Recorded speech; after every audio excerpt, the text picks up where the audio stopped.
Hey everybody, this is Brian Smith with Grief to Growth, and today I've got my friend Penny Wittbrodt. And Penny and I have known each other for a few years now. We met, I don't even know, we met on Facebook. Uh-huh. So I want to introduce Penny real quick, and then we're just going to have a conversation. Penny is the mother of three and has four beautiful grandchildren. She's a retired nurse. She lives in Kentucky with her husband, Don, and her three eccentric cats.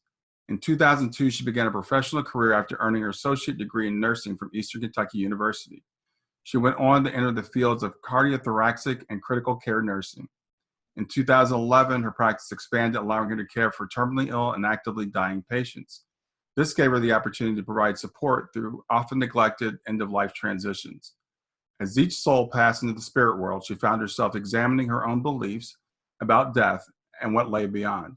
After her own near-death experience, she began writing and sharing her story with others. So with that, I want to welcome my friend Penny. Hi, thank you. Penny, it's great to get you here finally. You've been so busy. I know your life Yes. has been like crazy. Well, when I met you, your life was crazy.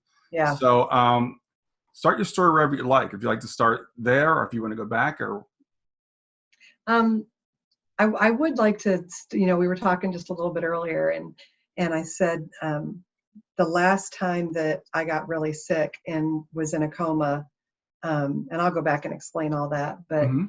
um, you've just really changed my life.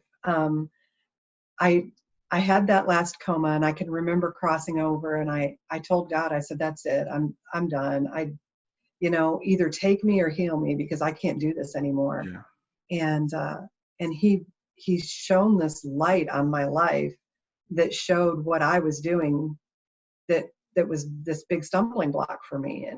And he's like, you're isolating again, and people bring these opportunities to you, and people come into your path that you could impact, and you keep saying no, say yes. Mhm.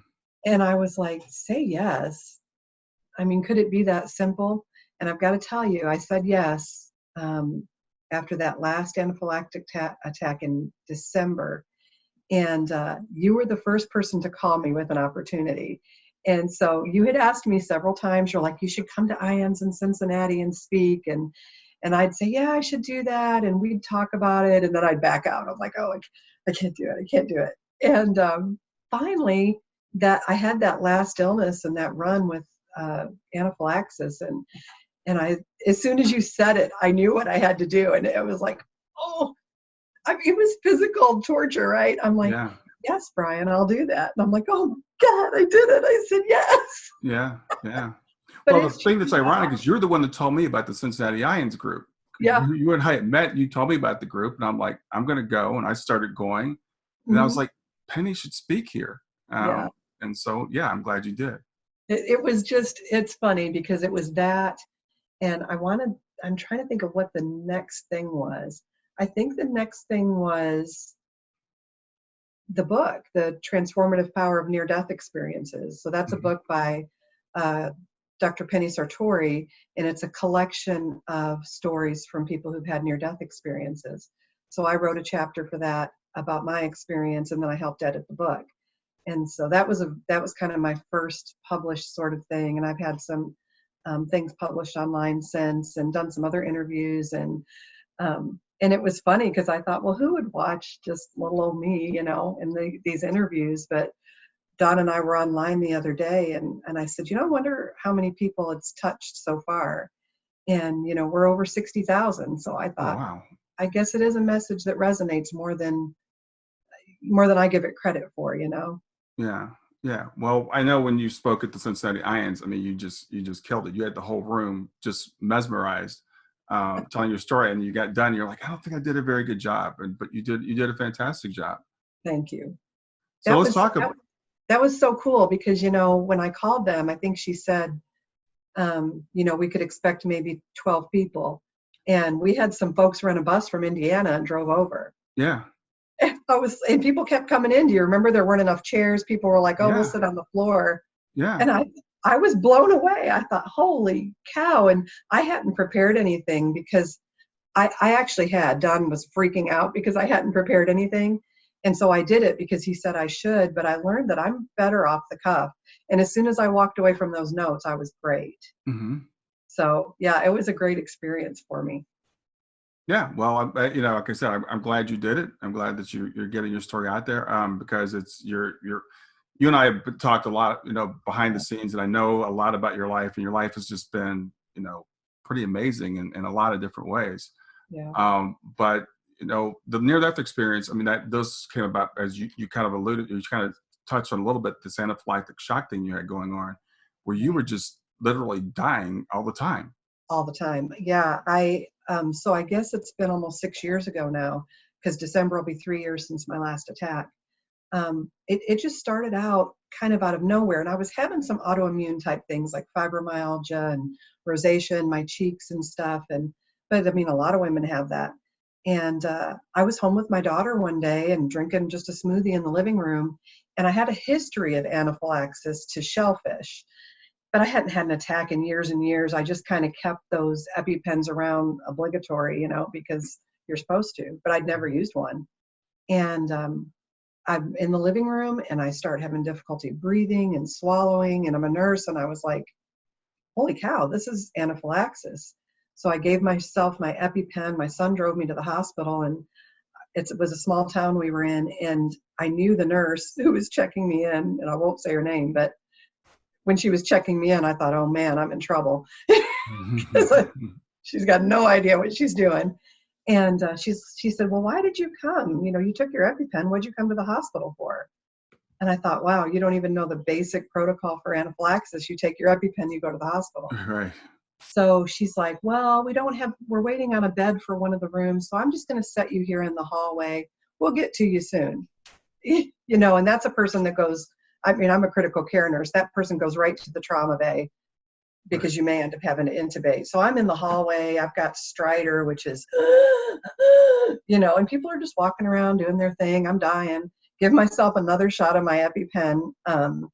And finally the PA looks over and is like, she's not looking so hot. They get me in a room. And at this point, we don't have an IV or anything. And I'm crashing fast. Don gets there and they move me into trauma, and they can't get an IV because when you have anaphylaxis, everything kind of clamps down. Mm-hmm. And so it's just going from bad to worse. And Don's like, if you don't do something, she's going to die. You need to intubate her. And they said, oh no, we've got plenty of time. And it was immediately after that I just quit breathing. And so I stopped breathing. And it's funny because I popped out of my body so I could see what was going on. Mm-hmm. And so I'm kind of watching and I'm thinking, man, who is that girl? She's pretty sick. I was so depersonalized. I didn't realize that was me. Yeah. And, I saw him snap the tongue blade, and I'm like, oh yeah, she's getting intubated. And so they intubated me, and then everything was just black for a while, but they flew me out to, St. Joseph Main Hospital in Lexington. They had to drill a IV into my leg because we couldn't get an IV anywhere. So I had an IV in my shin bone. And I woke up in ICU 4 or 5 days later. So it was crazy. Holy cow. And that happened in a 2.5-year time period. That happened 18 times. I was on the ventilator every time. I was in a coma every time. Nothing would stop it. We had misdiagnosis after misdiagnosis. We had a doctor that said it was anxiety. I'm like, if it's anxiety, stop intubating me. What are you doing? Right. You can't close your own airway off because you're nervous. And I said, I'm not nervous and stopping breathing. I'm nervous because I can't breathe. Right, exactly. And, but, we were at the point that we were talking about putting in a tracheostomy so that I could just come in and they could hook me up to the ventilator and I wouldn't have to be on all the, the coma inducing drugs. Yeah. I remember you and I were talking during this time, and you would just disappear for like days at a time. And you'd be like, oh, I died again. Yeah.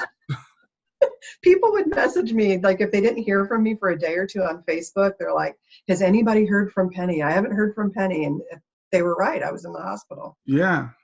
So the first time you just popped out of your body and looked down and saw yourself, and yeah, and then everything kind of came back in. Yeah, everything kind of went black, and the next thing I remember, I kind of materialized, is just such a hard word to to describe what happened, but I kind of materialized in the backseat of my sister's car, Mm-hmm. and she was driving from Wisconsin to Kentucky, and she was at this gas station. She had pulled over, and it was pouring rain, and I knew my body felt weird, like not solid, and I couldn't feel my bottom and my legs against the seat, and that seemed odd, and I just couldn't sort out what was going on. And so I'm in the back seat of her car, and I see her clothes, and they don't match. And I'm thinking, what on earth is she wearing? She looks ridiculous. And she pulls over, and I'm thinking, why is she driving? And I sensed something was wrong. Mm-hmm. Why is she driving in this pouring rain? She should be home. Maybe something's happened with one of the kids. And I saw her pull her phone out, and she got onto Facebook, and she typed, hang on, or hang in there, kiddo, I'm coming. Mm-hmm. Well, it was funny because when I woke up, she was there at the hospital, and I said, I saw what you typed on Facebook. And of course, there was no way I could have known that.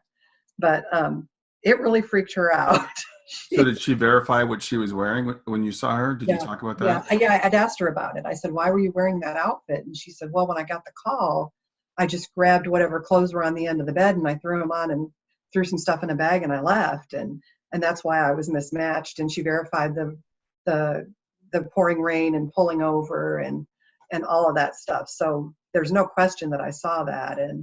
But so, it kind of started like that. And then I popped back out of her car, and I was just in this dark void.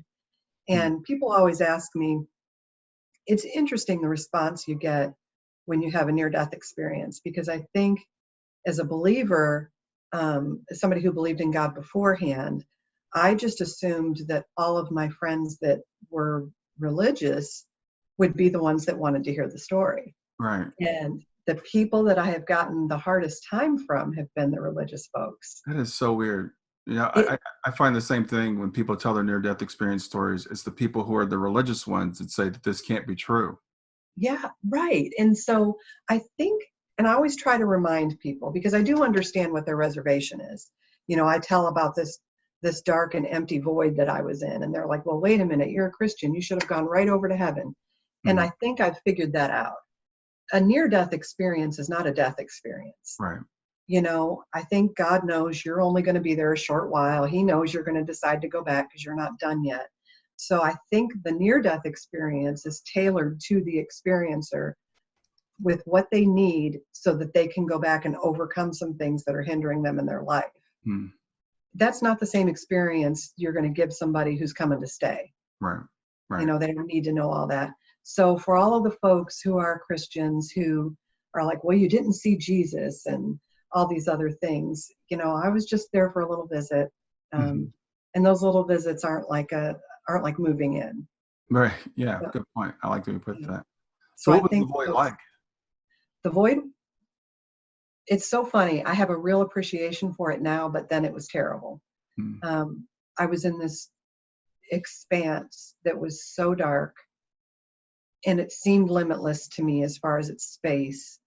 And there was an oppressive nature to it. And I wonder if some of that being on the ventilator and the agitation that occurs in a patient, even in a coma from being on a ventilator, I wonder if I was kind of feeling that on that side, because as a nurse, it seems to me what people would describe. And so I had this just oppressive work of breathing, and it was like I knew I didn't need to breathe over there, but it still seemed like I had to perform the work. And I was just stuck there. I couldn't figure out how to get out. And time is really different there. Time here is so structured, and time there really gets away from you. And so I always tell people, if I had to compare this earthly time with the time that I spent in the void, I would say it was probably about 10 years.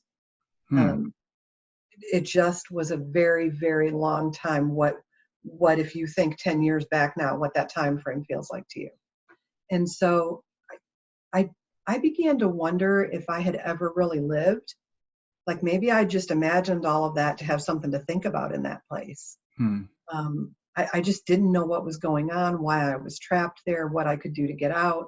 I would try to move, and I'd drag myself forward a little bit, and then I'd get so tired and go into what I call the deep sleep, where I had no awareness.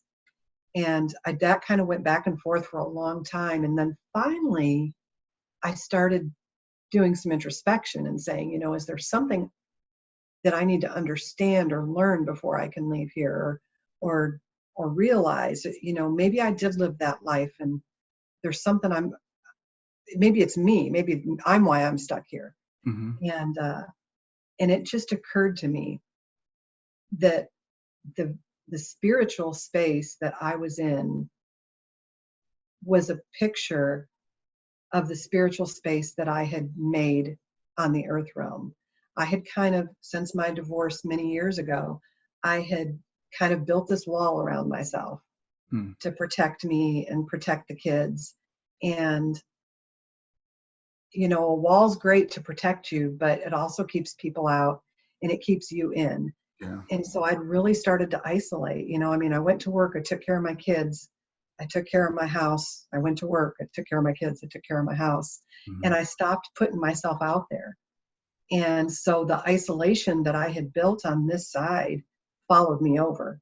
Wow. And as soon as I figured out that this was the eternity that I had created, as soon as that realization happened, there was this rumbling and it exploded open. And so now all these little pieces of the darkness, like almost shards, are flying. They're just spinning around. And the darkness is pushing further and further away. And this spirit comes. And I didn't know who she was at first. And she's just larger than life. And orange hair on her head that is so bright, it's on fire. And so there's like these little licks of flame that are her hair. And she's just such an attractive spirit. Like I couldn't keep myself from going to her. And so I go to her and she holds me against her chest and I realize it's my grandmother. Wow. And it's funny because my mom and even my relatives that have watched some of my videos online will tell me, holy cow, you look just, you have all the mannerisms and stuff of your grandmother, Levita. And so I'm there with her and I'm weeping. You know, I'm so relieved that someone's there and I'm not alone and the dark is gone. And I'm just overcome and I'm crying and her energy is just circling around me and mine's still separate, but she's kind of encompassing me. And these shards of the darkness keep trying to get in and they hit her energy and they're flung further away. And she's holding me and I'm crying and she says telepathically, because they don't speak, but she says, calm yourself, dear one. And the words were like, if any of the people who watch this have ever been given like morphine or fentanyl or whatever, IV for surgery, you know, that immediate rush that you get that's like super relaxing and you can feel everything. That's what it was like. It was like a chemical. I felt it acting on her words. The intention of those words acted on every cell in my body. And I just immediately relaxed and kind of melted into her. And just, I mean, her energy was just amazing. I could feel her loving me. And I asked her, I said, am I dead? And she said, oh, no, she said, it's like you learned in science. Energy can't be just created or destroyed. It just changes forms. And so it's true here too. So you don't die. You either are alive on the earth side or you're super alive on this side. And it's just this transition. And she said, you are kind of in between. And there's a little cord that's holding you to your living side. And if you wanted to go back to that, you could. And I thought, okay, well, that makes sense.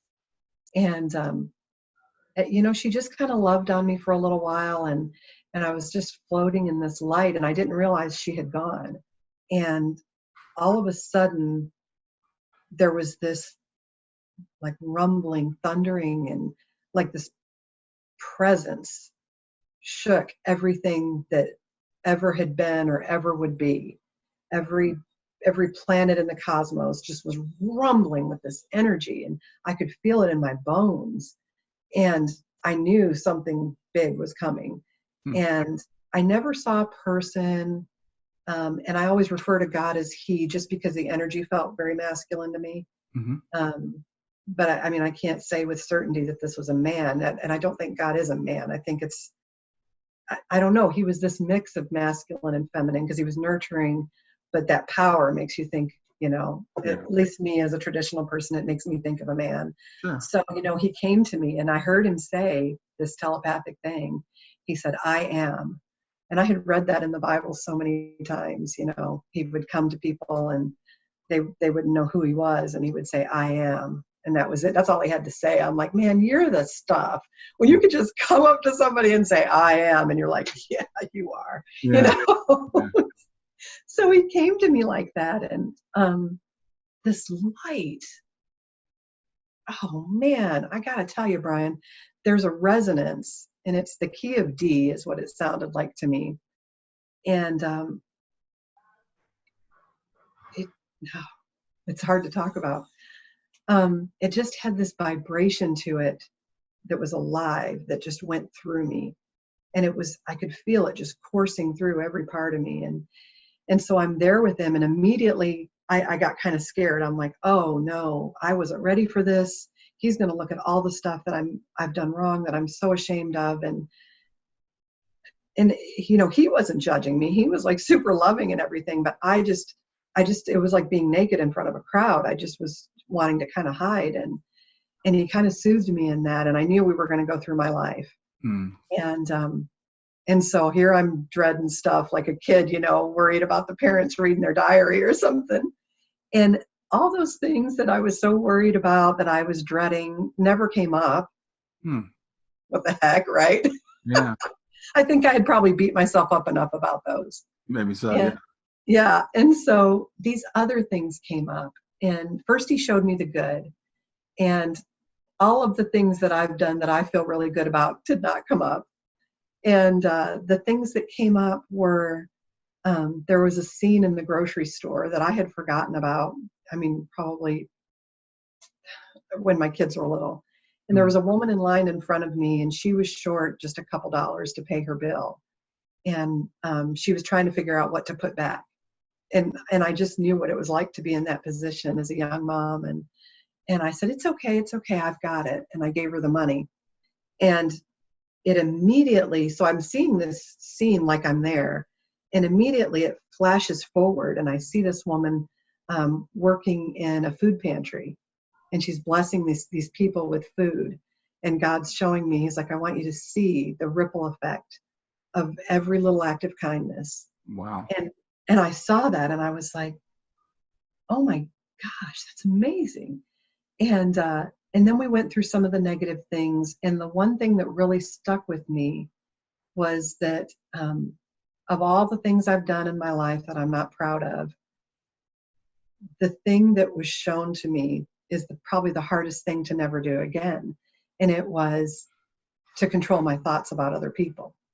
And God showed me, he said, let me explain something to you. So a thought has a certain measure of energy to it.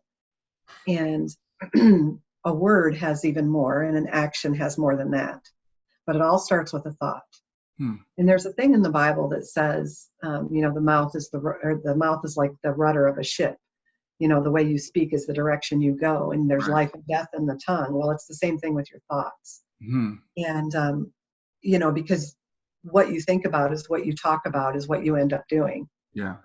And so it starts here. You got to control your thoughts and your heart. And so he showed me these negative thoughts that I had about people, and they were deserved. Let me tell you, these were some jerky people. Yeah. And, right? I mean, they're just out there. They are, and they're jerks, and they deserve to have. Well, you've had some very jerky people in your life, so yeah.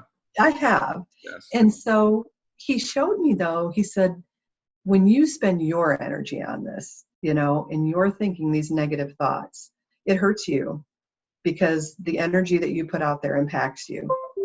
And I don't know how to turn that notification noise off. That's okay. Is it okay? Yeah. Okay, we got to get out of that then. Now I lost. Oh no, Brian. I'm here. Okay, I went off my screen. Yeah, you were talking about the negative thoughts and how they have. Yes, I'd had these negative thoughts about people, and so he showed me that when you have a negative thought about that person, that energy goes out there and it attaches itself to that person, and you contribute to the jerk that person is, because now you've attached more of that energy to them. So Wow. this is why forgiving is so important. But then Because this is something new to me. I did not know this. yeah. So when you forgive people, it is, people say, oh, it's not for them, it's for you. It is for them, because if they don't receive some measure of forgiveness, that energy is still attached to them and it can't come away. The energy's got to go somewhere. Hmm. And so when that, energy isn't created or destroyed, it just changes form. So when you have a thought, so if I think something negative about you, that thought attaches itself to your spirit and it makes you more the person that you are, that I'm thinking you are. Wow. Wow. And when I forgive you, that energy is able to be redirected. And so that little bit of negative that I put on you that made you more the negative person that you are now comes off because I've forgiven you. Wow. And so it's really important to that other person's journey for you to forgive them. And it's really important to you because not only does that negative energy go and attach to them, but it attaches to you. And energy attracts energy. So if you're harboring all of these negative feelings about people, even if they're well-deserved, you're just drawing more of it to you because that energy isn't attached to you. And wow, I mean, that's life-changing information. Yeah. Yeah. And so it's really changed the way I live my life. And so, here I've got that revelation, and coming off of it, so we kind of pull away from this life review, and I don't remember every detail. We're not supposed to, I don't think. Right. But here I am with this loving creator who's kind of let all the big stuff go that I was really worried about. And then I suddenly become angry with him. And I realized I'd been angry with God for a long time. And I told him, I said, you say you're this loving God and you want the best for your children. And I call bull crap. And you can just be so honest. I love that. Yeah. I call bull crap. I've seen what you've allowed my own children to go through. And I said, here their dad abandons them when they're just babies. And, him leaving me was hard enough, and not deserved.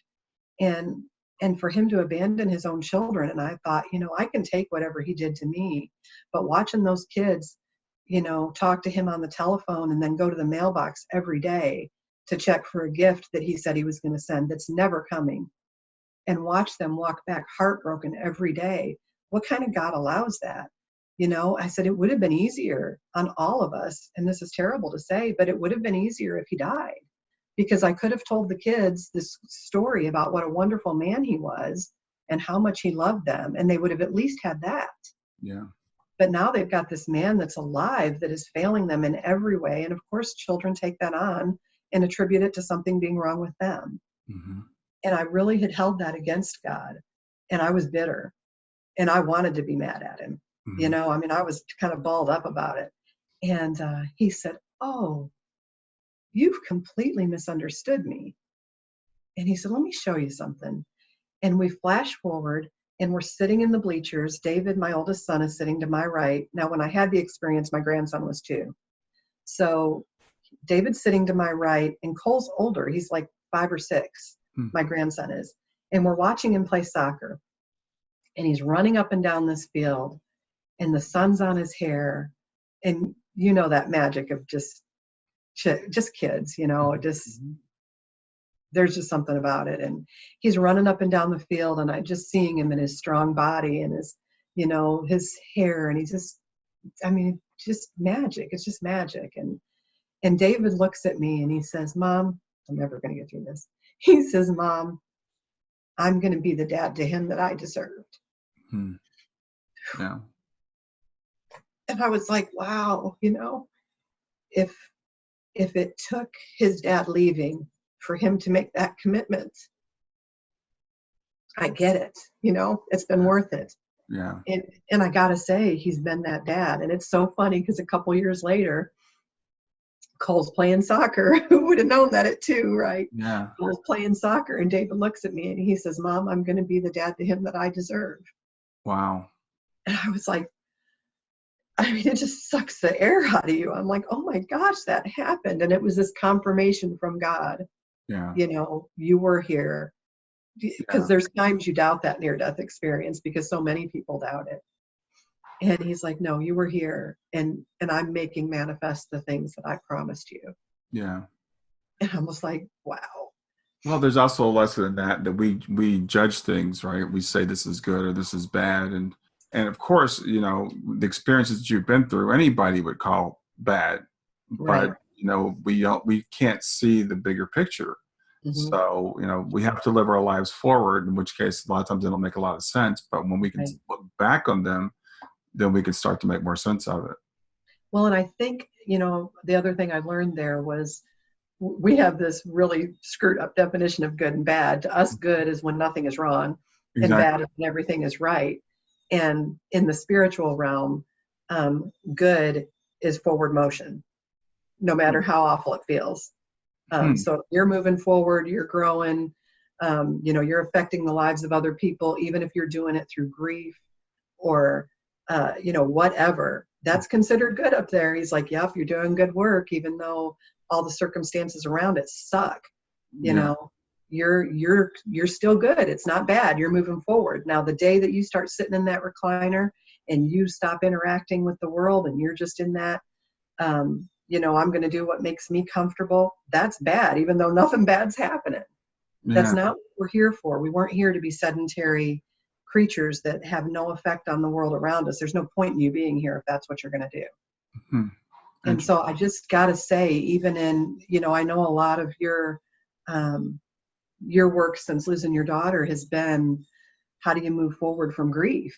Yeah. Um, and these horrible things that happen. I mean, there's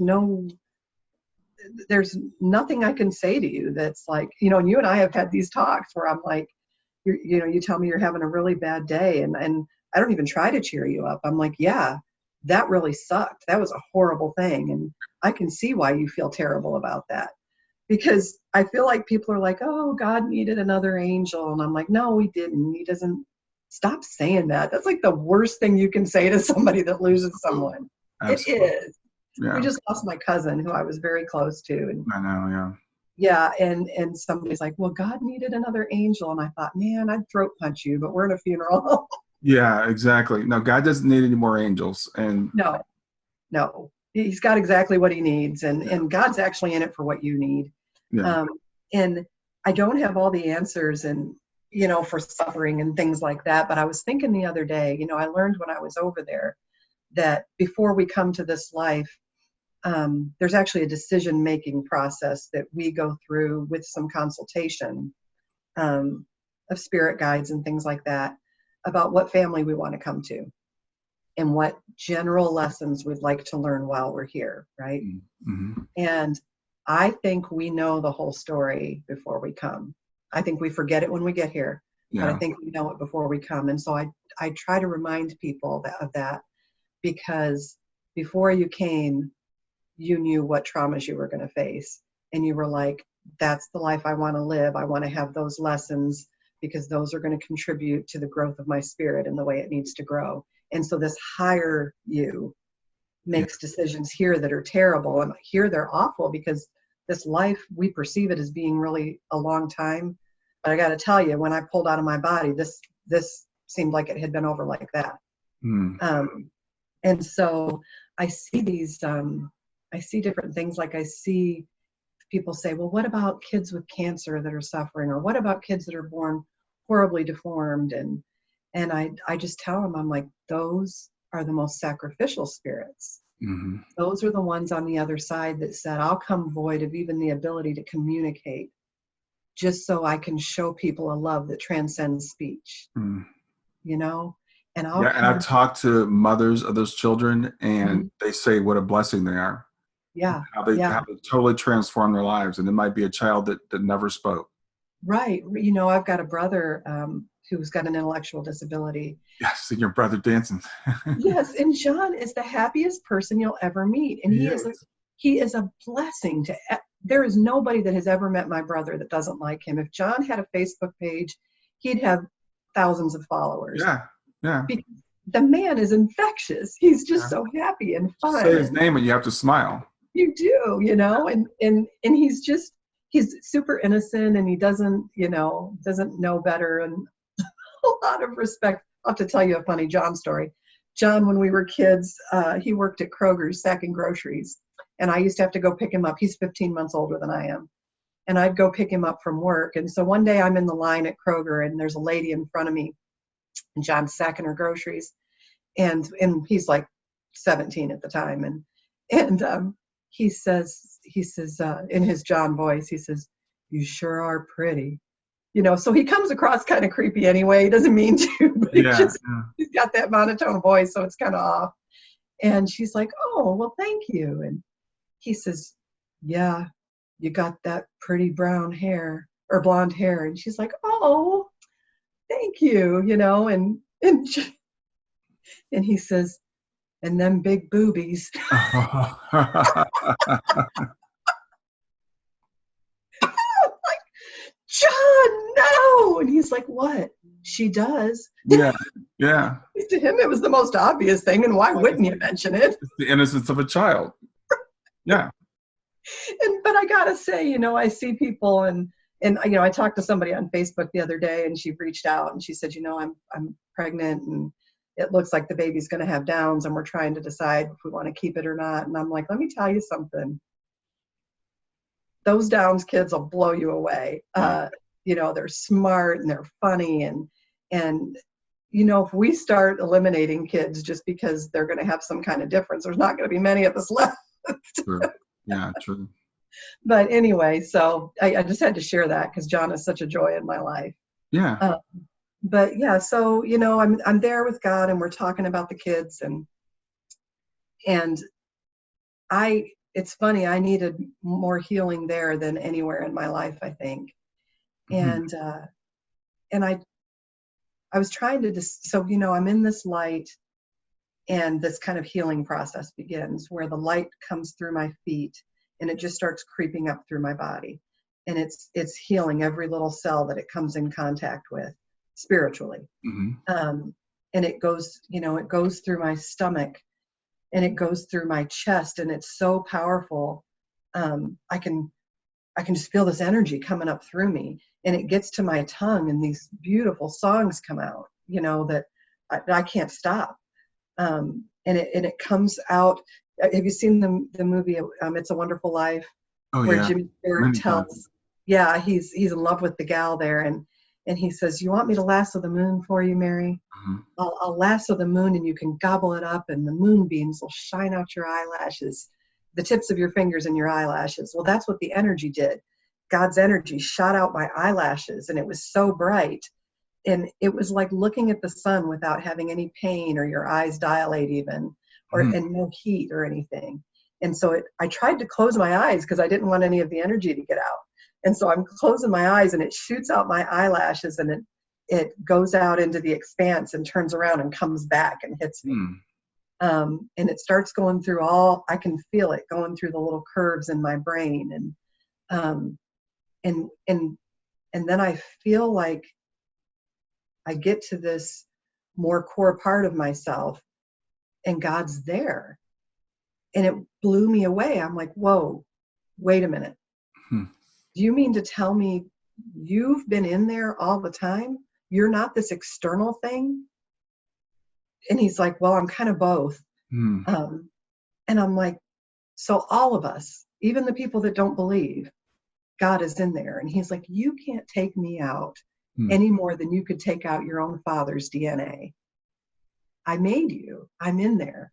And you can choose to not acknowledge me. You can choose to walk around saying your dad's not your dad, but we can prove he is. Yeah.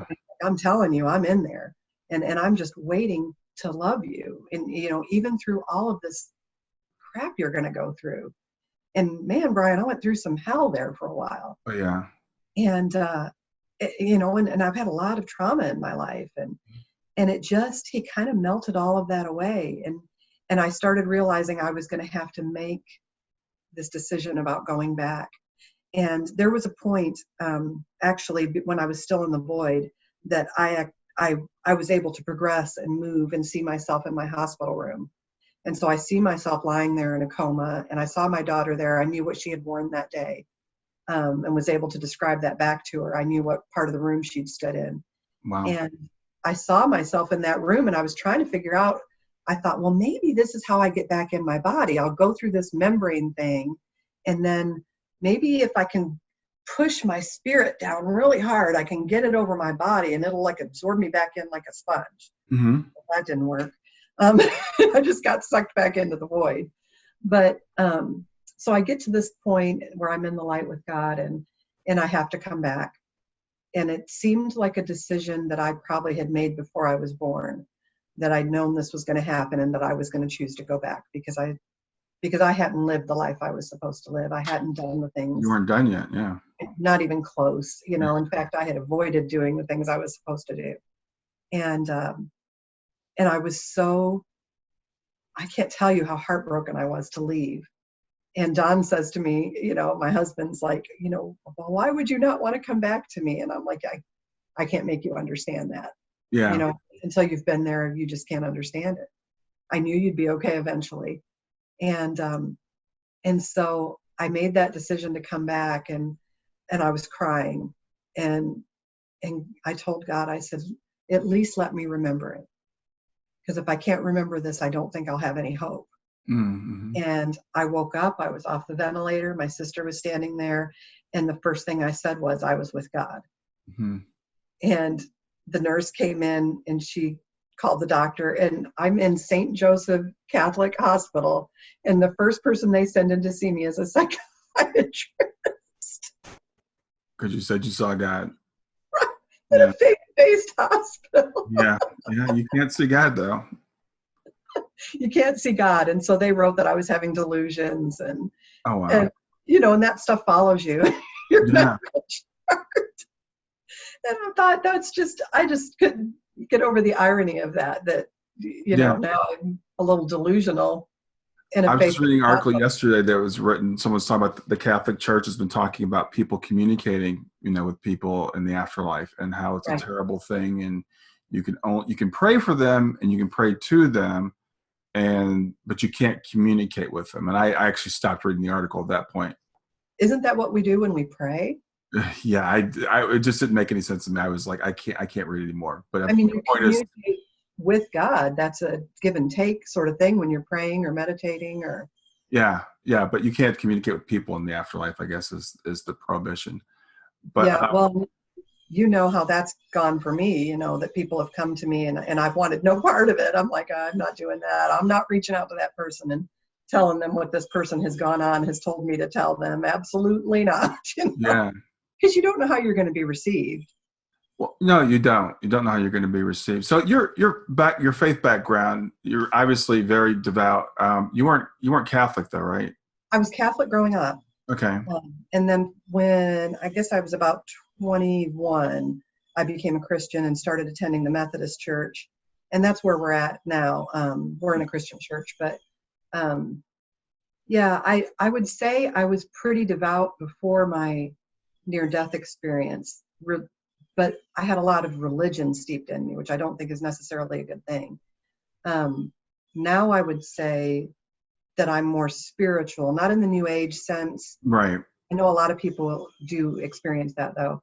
To me, I just feel more connected to my Creator.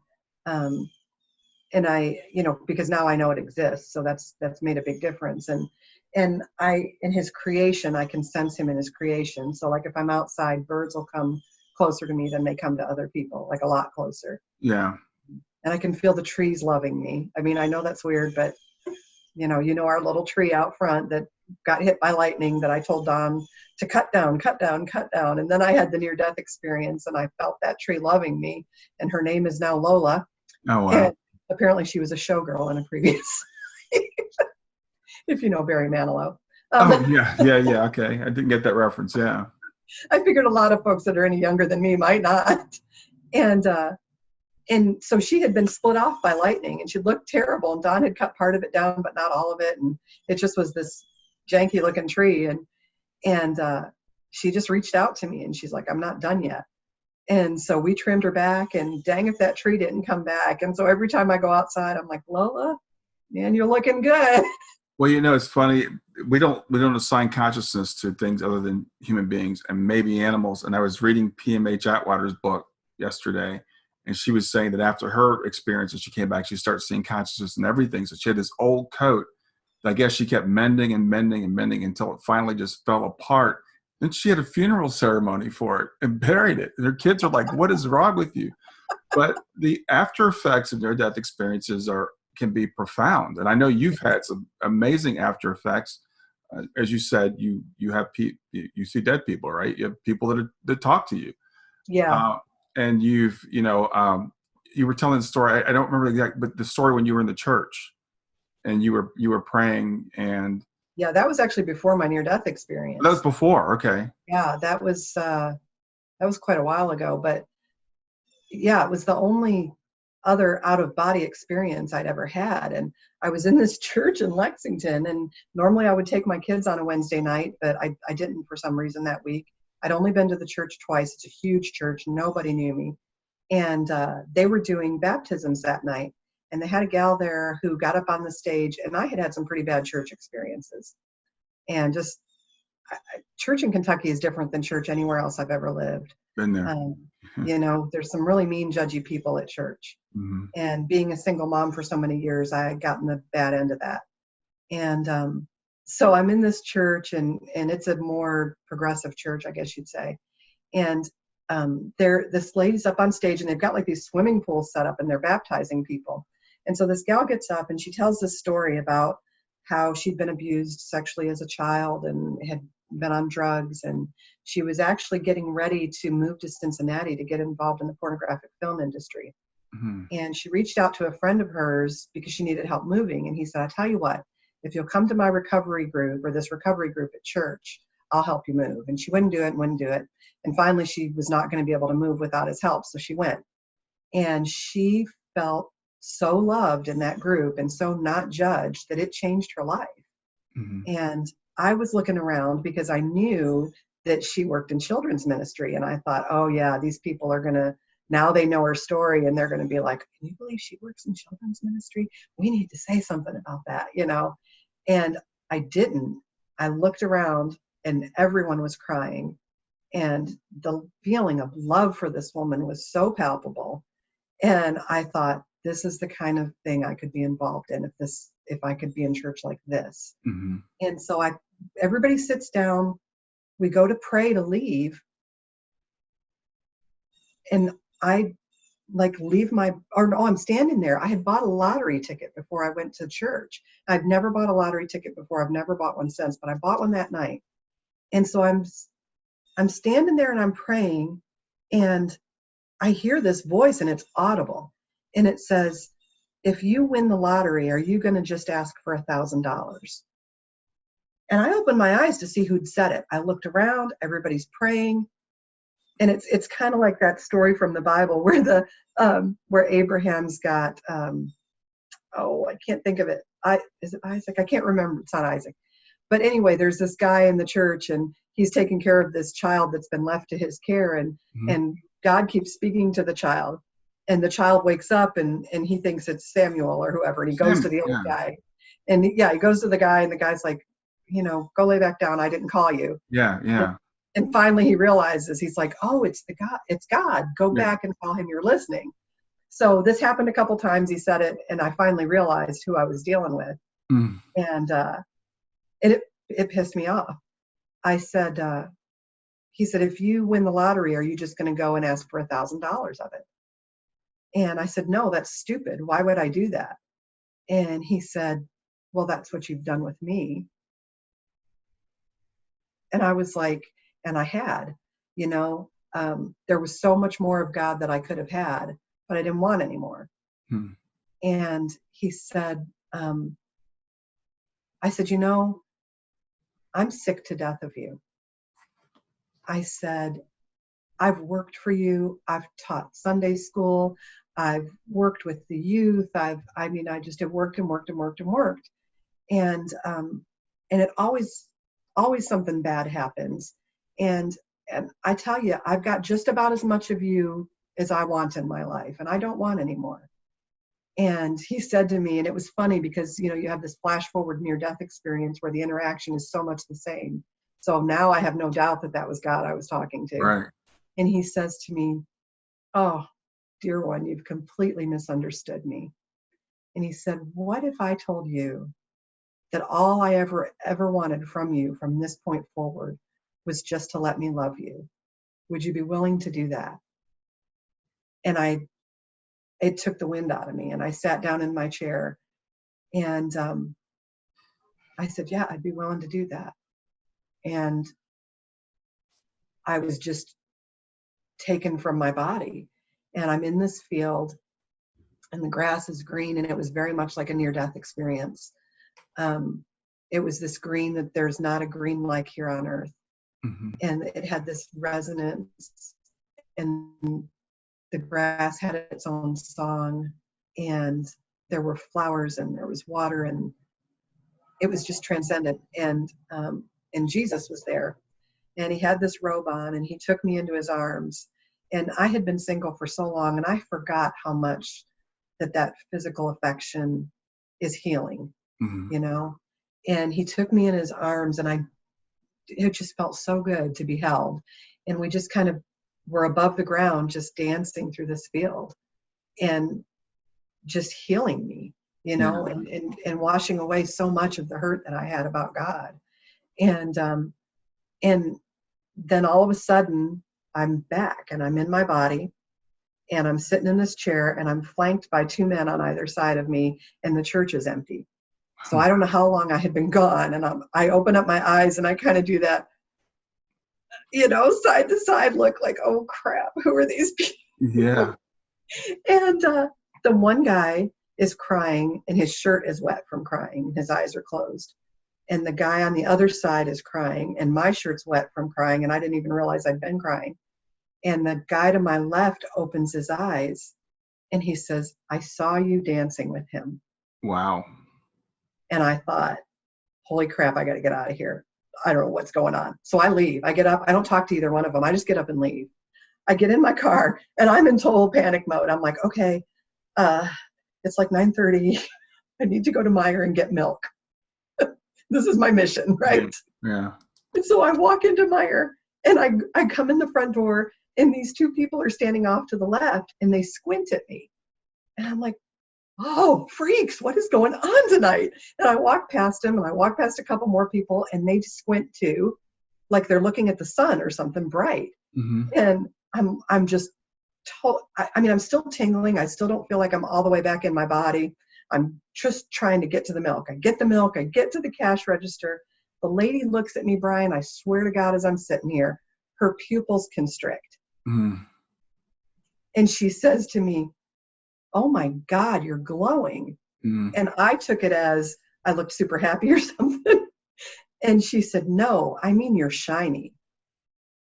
And I got my milk. I got in my car, and I left. Yeah, and I tell that story to people, and they're like, yeah, right. And I'm like, I don't know, you know, you can believe it or not, but it happened. And you know, it's funny you're telling the story. I was at dinner with some people the other night, and the husband had taken a picture of his wife. She's sitting out, she's in the sun, but she's glowing. I'm like, I know a little bit about photography. It wasn't just like the picture was overexposed, because everything around her was not overexposed, but you could see this light coming off of her. So yeah, these things happen. isn't that cool? I love that. You could just see this, you know, her energy. Yeah. You know, and people, I always tell people, because you get a lot of scientific folks that are like, oh, that's hogwash. And, you know, we know that we can expose you to different things. Like you have these photo parts of the cell in your body. Mm-hmm. And we can expose you to certain amounts of light, and the cell can only hold so much light, just as the character of what it is. It can only hold so much of that energy. And what happens when it gets overdosed with that light is it starts putting off light. Yeah. So it makes sense to me that if you were exposed to something incredibly bright, that it could then bounce off your cells and people could see it. Well, they're actually showing now that our cells do communicate by light, which nobody had any idea of. And this has just been discovered very recently. So there's amazing? all kinds of discoveries that are coming around to say, you know, we say people are crazy. We find out, you know, not necessarily. Yeah, well, and I think it's really interesting that a lot of the things I've read lately, even on consciousness and things like that, are giving a lot of validity to the near-death experience. I had somebody say to me once, well, there's a word I'm looking for. It's production of the dying mind, Of course, yeah. it's all these chemicals and everything. And I said, well, okay, that, it's lack of oxygen or whatever. And I'm like, well, that might make sense, except for that I was on a ventilator. My oxygenation was perfectly controlled. Right. And that near-death experience was going on while I was in the coma, because I could describe things about the hospital room. And lack of oxygen doesn't lead to a lucid experience. I mean, right. Not you'd have a hallucination that's disjointed, and Right. why would you remember it if you did have one, if your brain shut down? Well, and people also give you, so the medications that I was on to induce coma, sometimes were propofol. That's the drug that killed Michael Jackson. Mm-hmm. We call it mother's milk in the nursing industry, because you give it and within seconds the person's asleep, and you need ventilation there to be able to help control that. But so it was either propofol or fentanyl and Dilaudid, mm-hmm. With some Versed. And so nothing about that drug combination says lucid thoughts. Right, exactly. And I give a near-death experience that's very chronological, very lucid, that Right. could not have come from a mind that was drugged enough to be in a comatose state.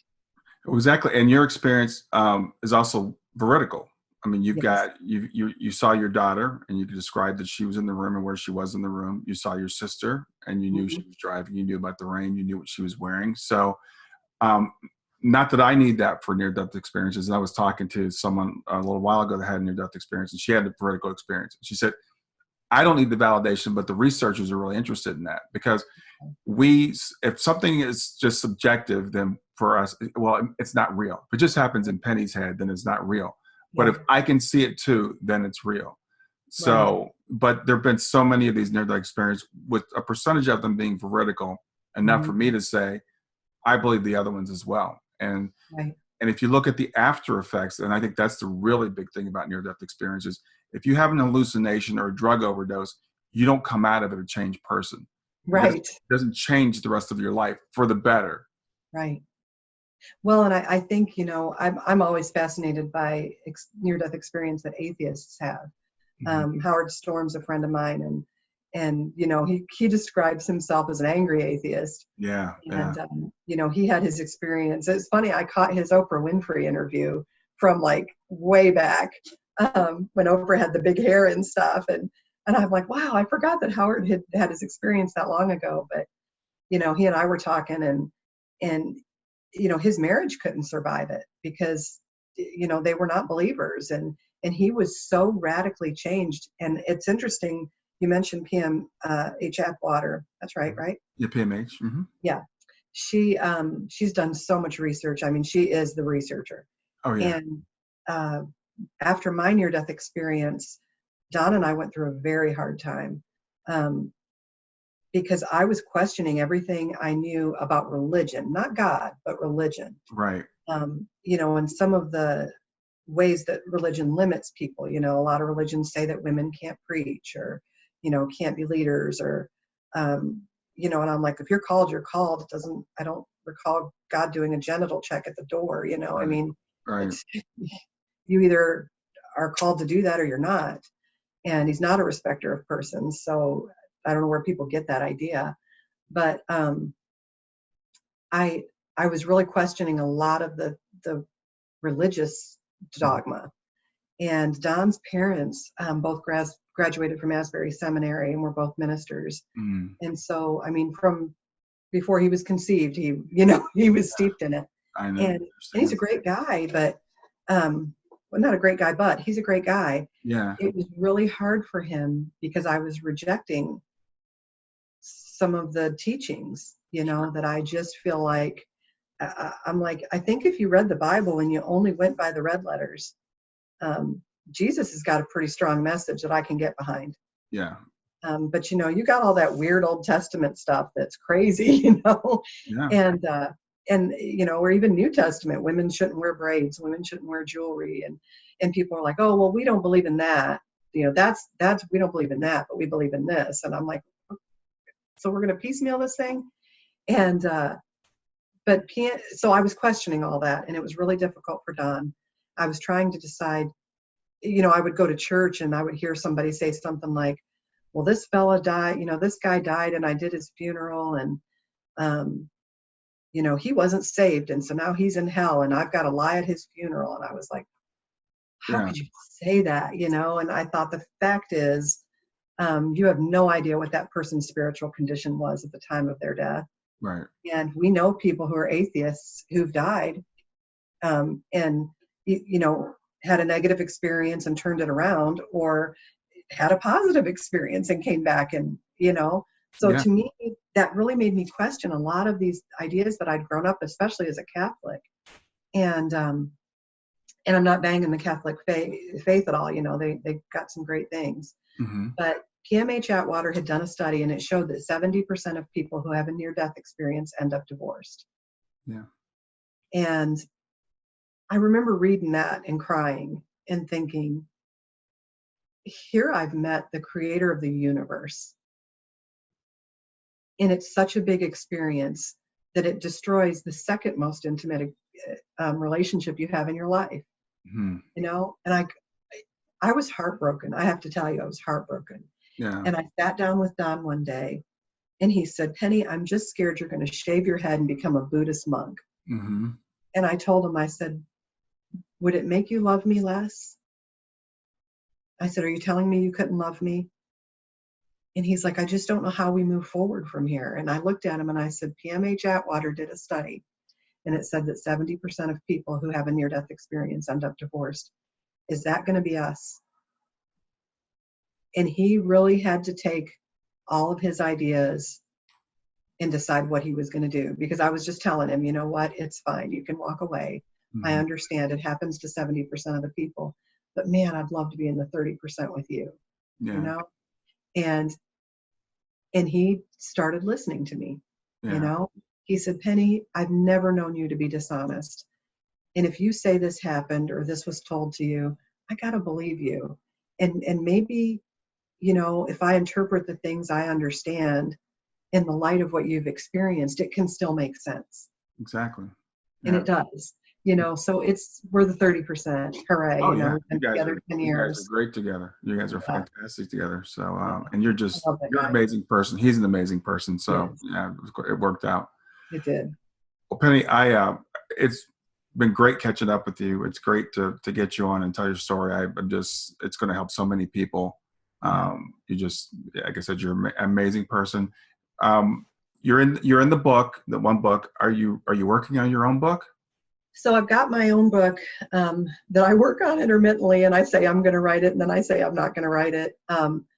I'd had some struggles with the near-death community. I think there's kind of a push in the community to really silence anybody who wants to use the magical 3 letters GOD. I'm seeing it more and more where if you say anything that makes your experience in any way sound like it has anything to do with any Christian tenets, people want to push that away. And I'm kind of seeing this new age sort of idea take over. Yeah. The thing is, the experience is the experience. It's just the language, right? I mean, right. God, creator, source, right? Presence, he doesn't care. Well, let me tell you, he doesn't care what you call him. But I think and being a former fundamentalist, and there's just a lot of times Christians, they anthropomorphize God and they limit God, and God's a person and God's judgmental. Yeah. So when you use that term, I think maybe some of these people feel like you're kind of putting this ineffable thing into some sort of a container. But I think the language the language you use is the language that you use. And if you just change that one word, your experience would be the same as everybody else's. You saw this presence, or you felt this presence. You were in unconditional love. You weren't judged. You were welcomed home. It's the creative force that's inside you that informs you. Mm-hmm. It's all the same thing. Right. I think people forget that, the beauty of being human is you interpret things through your experiences. And the way it's really hard to make sense of a near-death experience. I'm able to talk about it really coherently now, but when it took years, it took me 3 years to finally sort it out and be able to express it. And let me tell you, the description just is horrible. It's not even anywhere close to what happened to me. Yeah. But because of my background and because of my belief system, I do interpret it through those beliefs. And somebody who isn't a believer may not interpret it that way, and that's okay. And I just So I had kind of pulled back from writing the book because I felt like there was such a pushback against any sort of NDE that had a I would Christian encourage you background. to do it maybe for that reason, because there are a lot of Christians that push back on the whole NDE experience because maybe they feel like the whole voice of the NDE experience is New Age Yeah. and is Oh, that's true. That's a good point. denying the creator. So I think we need more people like yourself. Like I have friends that are Christian mediums, Hmm. and they feel kind of ostracized, by I think sometimes by the mediumship community. But they're like, I'm still a Christian and I'm a medium. And I Right. think, it's just how we look at it. Yeah. And God Well, doesn't have any religion. God's not a Christian. He's not a Buddhist. He's not right. a Muslim. And I Right. don't think he cares how we come at it. Right. Well, and if the whole medium thing, that's really hard if you're a Christian, because Yeah. when spirits start coming to you, we've been taught our whole lives that's not okay. And I just started thinking, I'm like, why? I Right. mean, Jesus talked about the wisdom of Elijah, and spirits came to him and spoke to him and challenged him, and I'm not saying I'm Jesus by any stretch of the imagination, but You're people supposed to do this. spirit Jesus did. Jesus said, "You'll do greater things than I did." right. I mean, spirits came to all sorts of people and Yeah. talked to them, and so I think, boy, we've got this little box we like to keep God in, and I'm like, he's only limited by you.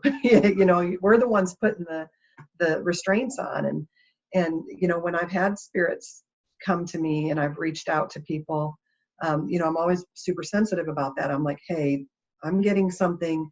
If you're uncomfortable, you tell me, and this will stop right now. And Hmm. 9 times out of 10, people are like, no, what are they saying? Oh, yeah. And I'm incredibly accurate, so it's got to be coming from the source, Absolutely, it is. you Absolutely. know. Well, depending on how much you want to share, you could write a trilogy. I mean, your life is just amazing, and you tell your story so well. So I want to encourage you to keep doing it. Thank you for that. I will. I think I'll definitely get back to it. I've really been encouraged I know you've just got your lately. YouTube channel. You're doing the cooking thing, and that's Yes, great. You're going to be a star. But I'm going to be a star.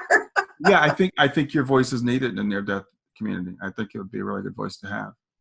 That's really encouraging, and I do think that these things get put in your path to redirect. I'm going to plop Brian on your path today, and he's going to remind you of what I wanted you to do. So I do appreciate that. Cool. Penny, great. Thanks for doing this. Great having you on.